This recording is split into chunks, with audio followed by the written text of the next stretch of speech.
Mental Health Monday with Mick Coyle.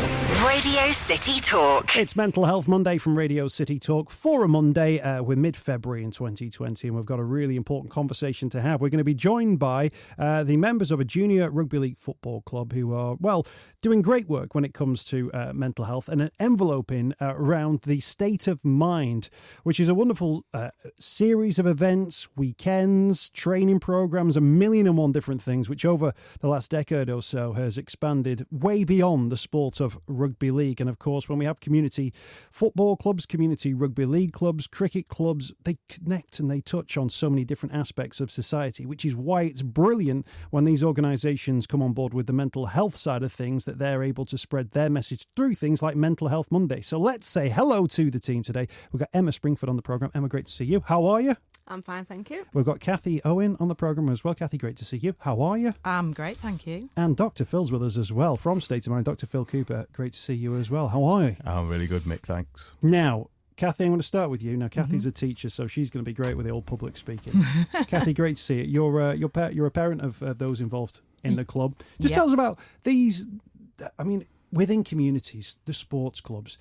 They're a vibrant part of a local community, and when conversations take place in those conversations go far and wide, don't they? Yeah, I mean, our thing was obviously with Blackbrook, we've unfortunately had a couple of issues with men's mental health that have been touched on, and for me and for my husband, who were affected by this, as a teacher myself, my thing is grassroots. You've got to get to the youngsters. If we're going to make any form of a change at all, then get to the young. We need to normalise it. We need to be talking about it.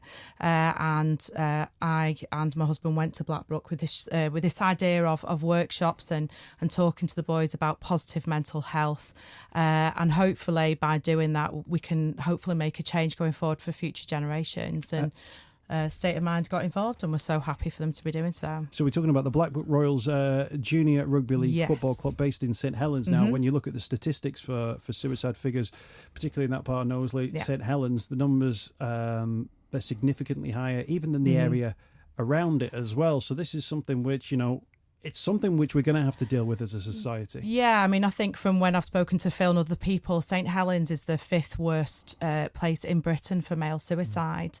And when you're looking at statistics as well, the fact that 3/4 of all appointments with doctors about mental health issues are women. Unfortunately, though, 3/4 of all suicides are male. It's the biggest killer in men around, the young adult age. And the idea for us is let's get to them young and let's have mental health ambassadors. And it doesn't matter if it's rugby, it's great for us, but we want to spread the word. We want to, the ripple effect, already I posted on Facebook today what we were doing today. It's the first time I've ever done a filmed post rather than written.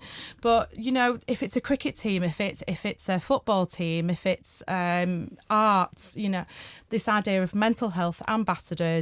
And we're not saying, they're not therapists, but to signpost and know where to go to, who they can talk to, whether it's one of the children or if it's one of those parents, because they might not want to speak. And so we are starting, hopefully, something which will have that ripple effect in St Helens. That's the plan that we want to have. Let's bring Emma into the conversation. Emma, were you aware of State of Mind? Yes, I was aware of State of Mind, but as Cathy will know, I was ignorant to mental health. I don't know whether that's because I had a busy lifestyle and I was thinking, I just saw everybody is happy. Surely, they're fine, they're always smiling.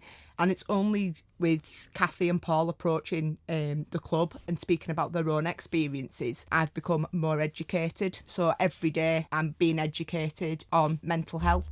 And when we had the State of Mind in 2 weeks ago for the coaches session, it was just that Phil Vivers actually said, just elaborate on asking somebody, are they okay? Because that little word, that simple word, okay, might mean the world to somebody. Then you're on their wavelength and they're like, she wants me to open up. I can tell her my problems, or she is asking me, am I okay? Yeah, State of Mind, great charity.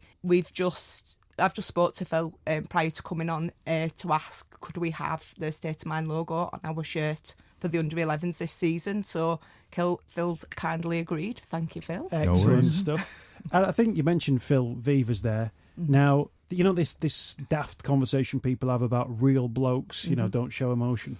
When Phil Vevers stands up, and I'm not going to do the voice. We all know the voice. When he stands up and talks in the way that he talks, you're never then going to think, oh, right, I'm not allowed to talk about these things. If you have got, and this is why the rugby league involvement is so absolutely crucial, you got these big, burly, manly men, and they're just talking about their feelings, and Phil does it, and Danny does it, and they're absolutely brilliant. And I think that cuts right through all that noise and all that nonsense about what a man is supposed to be and what a man is supposed to sound like. Because no one's going to say to them, oh, you're a wimp or you're a snowflake.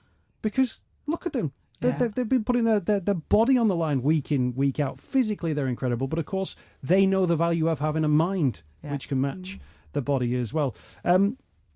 Phil, I often find myself talking about state of mind when people talk about, we've got to have this conversation about mental health. We've got to find ways of connecting with people. Can you get the football clubs involved? Can we get pop stars or celebrities involved? And I always say, have a look at what State of Mind have done, because, and I don't know how many years specifically it is that you've been up and running now, but you guys are way ahead of the trend in terms of doing this stuff and getting this message out. And testament to the fact that Emma knew about State of Mind and thought, well, if we're going to do something about mental health, we've got to get State of Mind involved. That shows the commitment that you guys have made over the years. Yeah, hopefully so, Mick. I think we've been knocking around since 2011, so it feels like a long time, I have to say.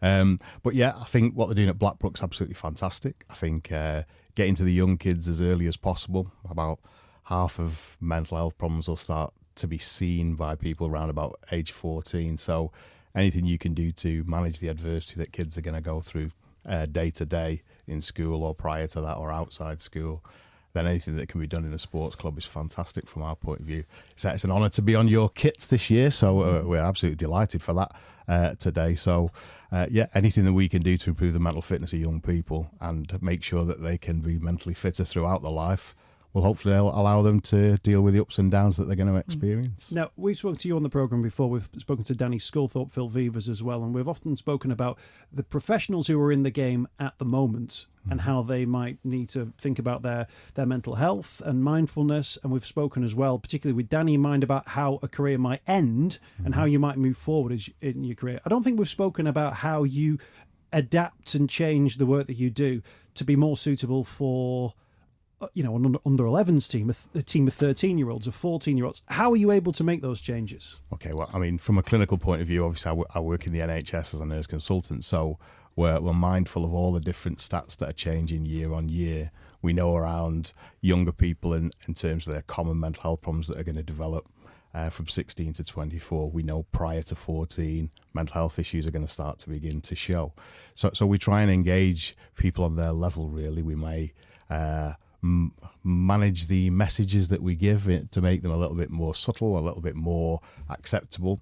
Again, the good thing about getting to younger people as well, certainly in community clubs, is that you'll probably have parents knocking around as well in those rooms. So what you're trying to do is hit both the kids as well as the parents, and hopefully you equip a whole bunch of people in a community to begin to address issues or begin to learn how to manage them just a little bit better. And if you can change one person's way of looking at stuff, then fantastic, great stuff, job done. Is there something that you're finding that young people, early teens, that they connect with in terms of messages around mindfulness? Because, of course, if you throw a lot of stats about suicide at them, they can be, it's intimidating, it can be a little bit scary. What sort of things are you finding are making those connections? Yeah, I mean, again, you just got to look at different elements of social media. You touched on TikTok before, looking at apps like, say, Headspace and stuff that people can access themselves.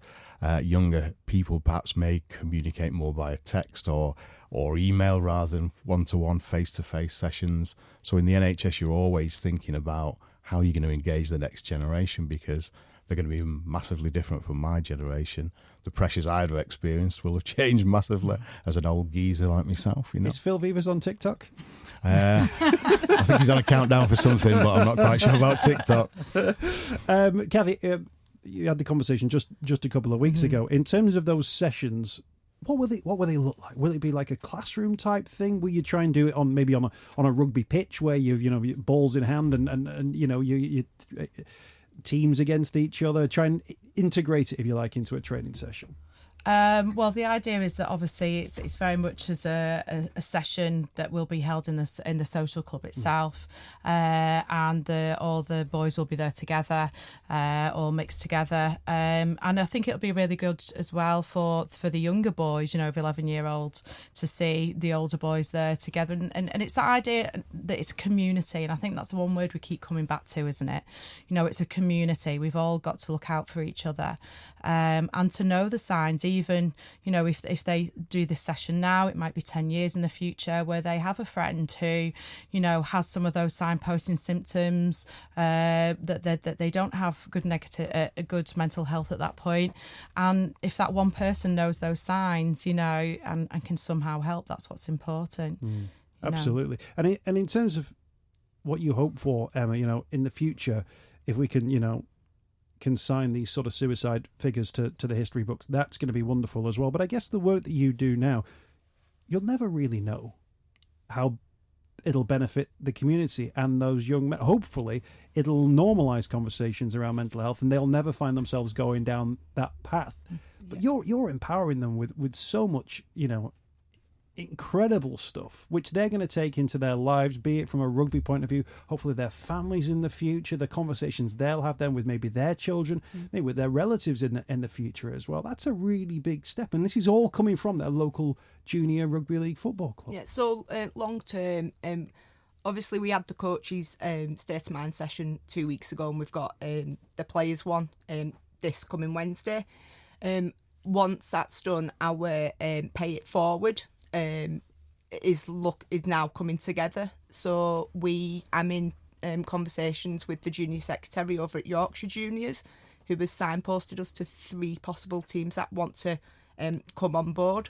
So with that, we're going to give State of Mind the donation for doing the workshops over at Blackbrook, and then we're going to match that donation, hand it over to a club in Yorkshire for them to have State of Mind come in and speak to them, on the proviso that they do get some sponsorship or fundraising. And sponsorship wise, we've been really fortunate because Cathy's husband Paul, with his work contacts, has got just under 2,000 at the moment. Right. To come in, like sponsorship money, to help us to make this initiative a success. And I think I mentioned in my email a quote that Cathy did: if we can make a difference just to one person's life, we then know we've succeeded.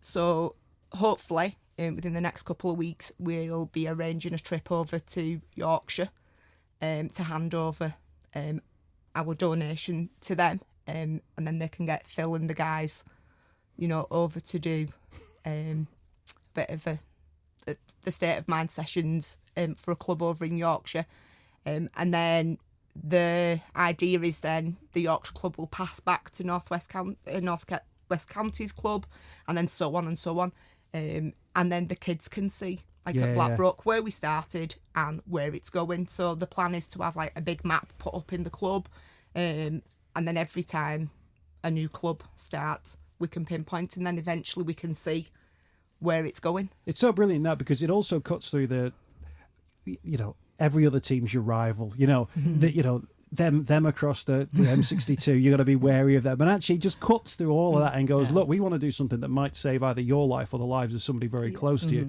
and we want you to be part of this, but we also ask that you then do the same for one of us, and then suddenly there's this sort of respect build that cuts through that thing of, and we'll stuff you in the cup, because you can still stuff them in the cup, that's absolutely fine, but it cuts through that, but again representative of communities and communities communicating with other communities.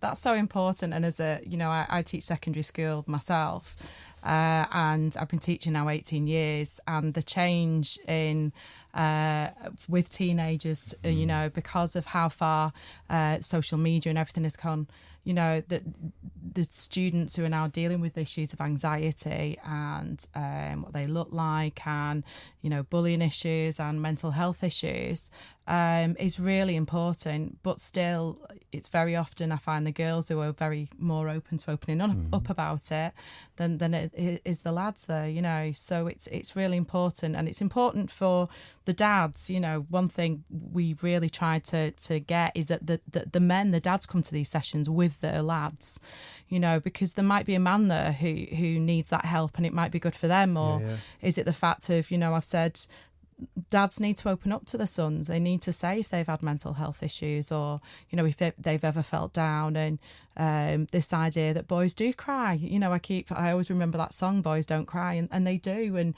we need to normalise that, and we need to say that's absolutely fine. And, you know, sometimes I think men will say, you know, to sons, suck it up, or don't act like a girl.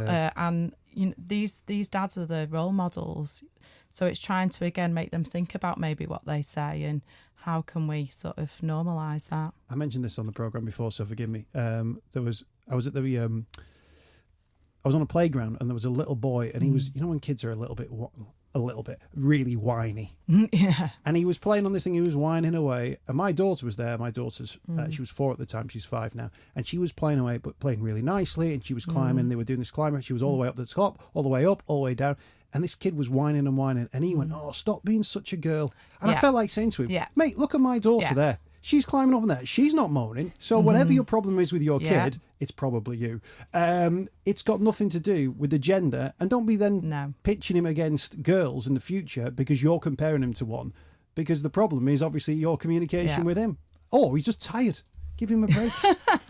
But it is that, you know, we need to stop using those phrases, and we need to normalise it for a boy and say, you know, it is okay. If you want to cry, you cry, talk to me about it. And to open those avenues of communication, I think is really important between dads and sons and mums as well. You know, I'm not saying that shouldn't happen.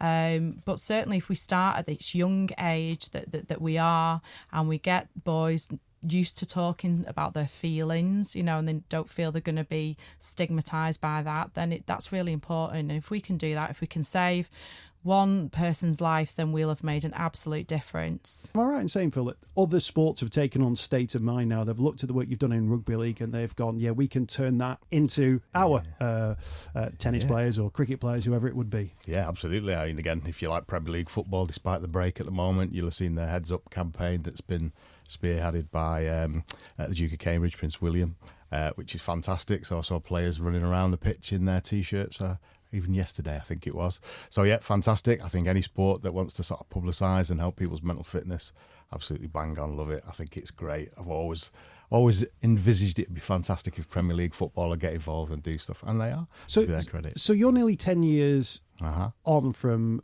the launch of State of Mind, with the State of Mind at weekend. We've got another round of that hopefully coming around for this year's Super League as well. The heads up, the heads together stuff, which is going on now in FA Cup games, some Premier League games as well. What sort of thing should they be expecting to see in the next few years in terms of connectivity, in terms of people going, you know, that thing you do around that weekend, can we do something with it? What's been your experience of State of Mind and how that plays out over those longer periods of time? Yeah, I think it's great. I mean, over the last 10 years, we've sort of delivered education sessions to a range of sports, primarily rugby league initially.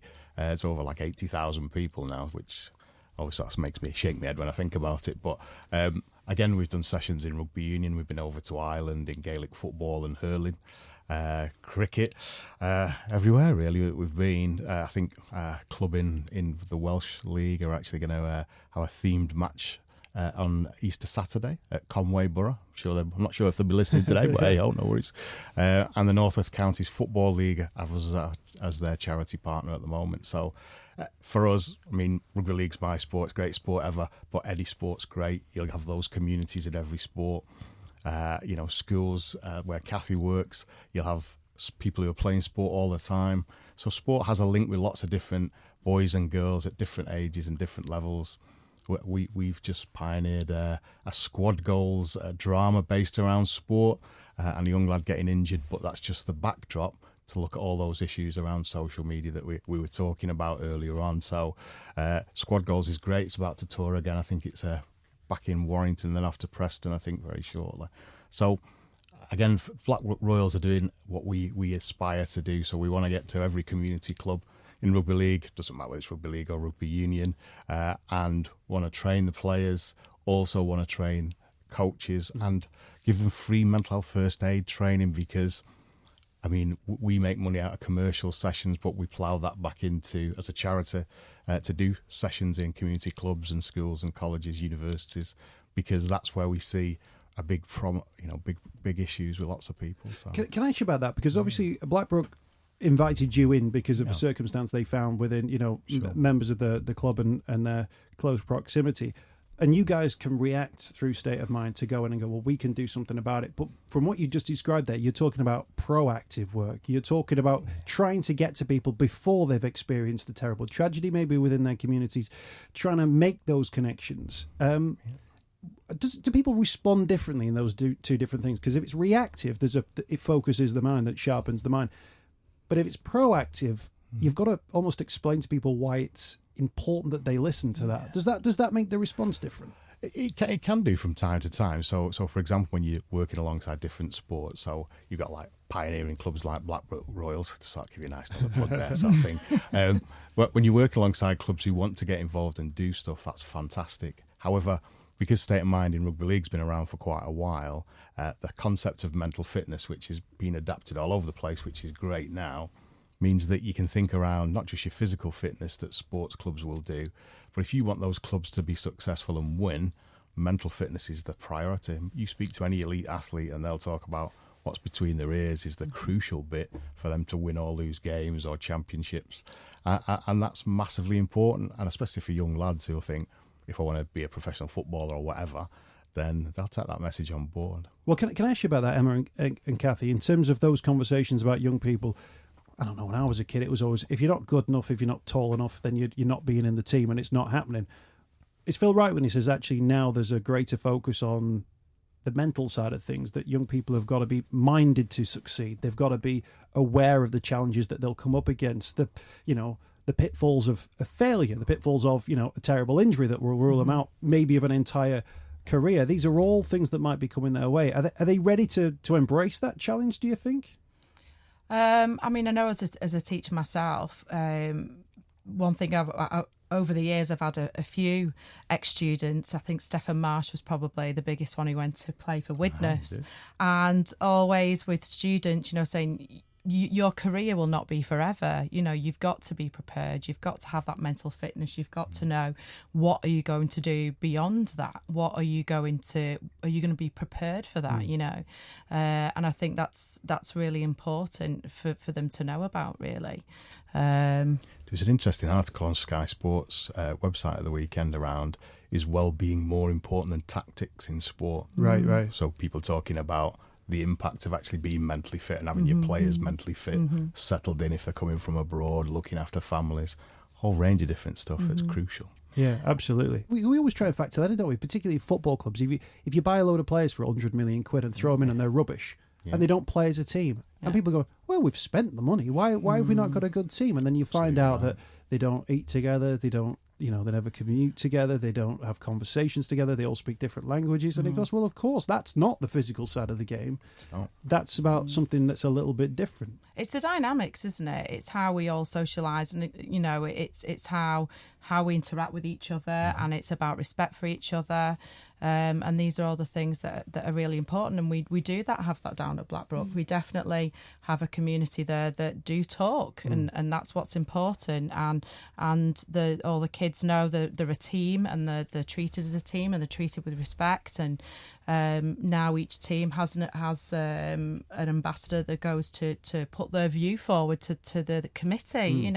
So they are being heard and they are being taught to, and that's important. Emma, do you think that this is something which is like sustainable? That some people will think, oh, we won't be able to do this, or if we do it once, then after a few years we'll have forgotten all about it. Do you think it's something that you can integrate into Blackbrook and actually have it as something that you revisit every year, that those training sessions are ongoing? Is that something that's workable? Yeah, definitely.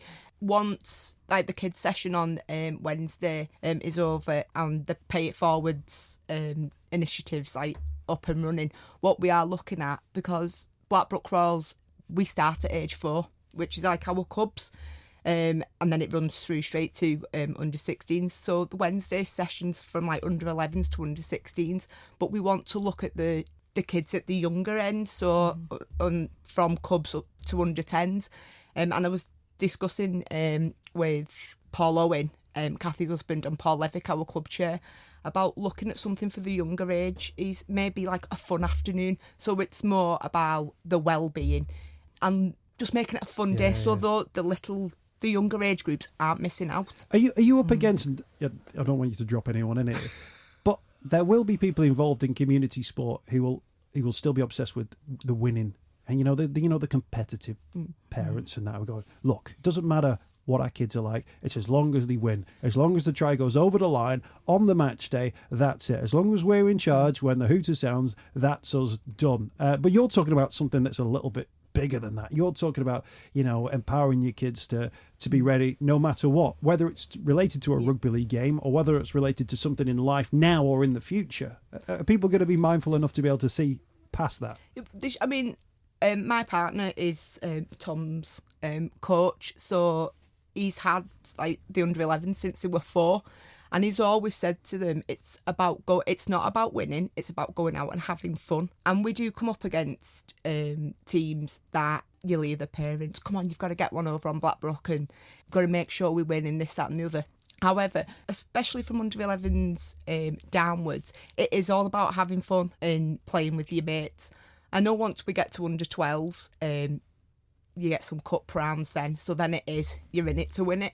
But now it's all about having fun with the kids and taking the pressure off them. Yeah. So it's great to come off on a Sunday morning and you've won by 1 try or whatever, but the result doesn't matter at the end of the day as long as the kids are having fun. Well, I think that's as much as anything. People use that word resilience, don't they? And actually, sport is a safe place to learn resilience, isn't it? That, you know what, you got knocked out of the cup or you got stuffed 72-0, whatever the thing is. But guess what? Training's still on next Wednesday and you played again next weekend. And then guess what? The life carries on as well. And sport's a safe place for that. I think sport's a really good place to learn resilience. And that idea of when you get knocked down and you get back up again, I think that's a really important facet to really instill in children nowadays.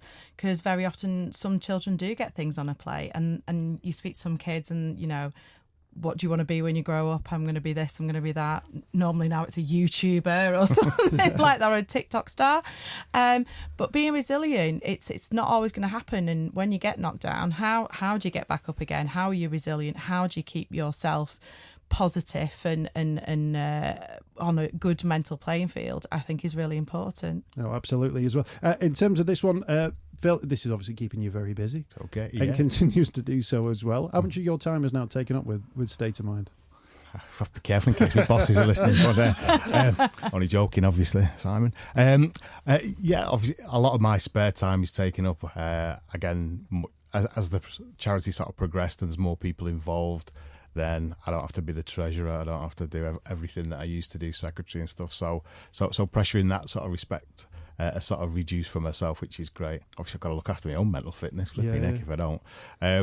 So it's always busy. The great thing you mentioned about sustainability before, though, and like you were asking Emma, the Rugby League World Cup hits us in 2021, and they've just launched a mental fitness charter.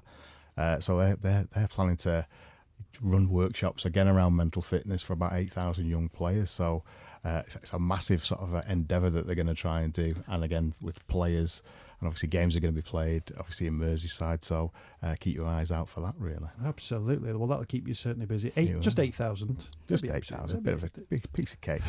Just get Phil Fevers to do most of them anyway. I'm sure I will. Emma, have you achieved everything you wanted to achieve by coming on this here radio station? You get all the messages out there, yeah? I'm hoping so. Yeah, hoping so, yeah. You're just basking in the feedback coming through. I can hear the phone beeping. Don't worry about that one as well. Now, Tom's in the studio as well. Is Tom going to say a bit? Now, Tom doesn't like heights and doesn't like going live on the radio. But Tom, is there anyone that you'd like to say hello to? We call it shout-outs. Do you want to do any shout-outs on the radio? Shout out to under-11s and Gary Hughes and Gaz Lowe and Paul Owen, me dad, yeah. Yeah, good one. Shout out to all the coaches, yeah. Good stuff. There we go. We got shout outs there. Thank you all for your time. Thanks for joining us on the programme today. Yep. Dr. Phil Cooper, always a pleasure. We'll speak again very soon, I'm sure, from Cheers, State mate. of Mind. Thanks People a lot. type in State of Mind Rugby League, all the information about the work that they do and how you can get in contact with them as well. The Blackbrook Royals as well.